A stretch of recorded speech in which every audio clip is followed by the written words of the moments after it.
buhay Canada pag ganito po ang winter. Tingnan nyo po ang daan. Talaga namang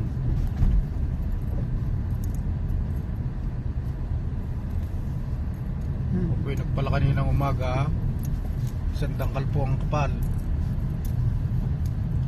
Kailangan po dahan-dahan ang pagmamaneho pagka ganito at napakadulas. Ayan. Kung gusto po nyo maranasan, kayo po ay magpunta din eh. Tunay na. Ilang minuto are? Isa lang? Maranasan mo pala ng Okay. snow. At least snow pinapala. Pwede na kayo mag-halo-halo. Hindi na kayo, malinis po rin snow. Kapi kinakain ng aking aso.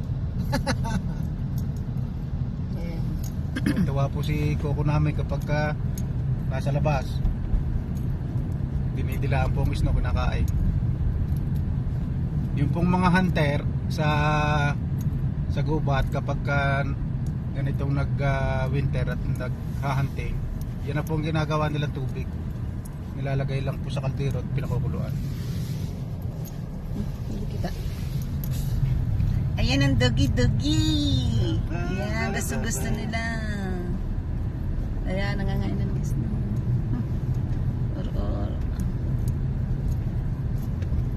Yan. Go. Ganito po mararanasan ninyo. Napakasarap.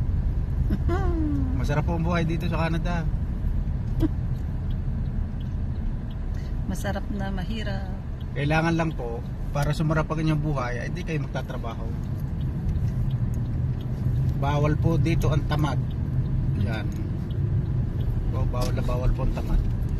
Wala kang ibabayan. Kailangan po kayo magtrabaho para kayo ay maging masaya. May mga gastos.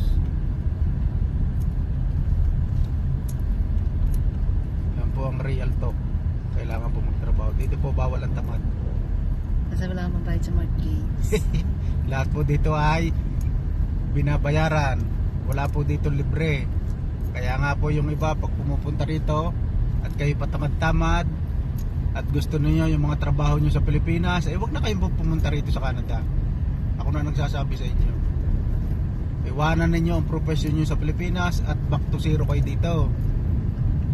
Kahit paano natapos niyo sa Pilipinas, back to zero kayo dito pagdating sa Canada. Kaya di kayo mag-aral ulit kung gusto niyo gumandakin yung trabaho. At ang napakaganda dito, kung kayo skilled worker, yan ang malalaki sweldo. Mga mekaniko, welder, yan, carpenter, yan, tatrabaho kayo sa construction, yan ang malalaki sweldo. Hindi ka tulad sa atin. Construction maliit ang sildo.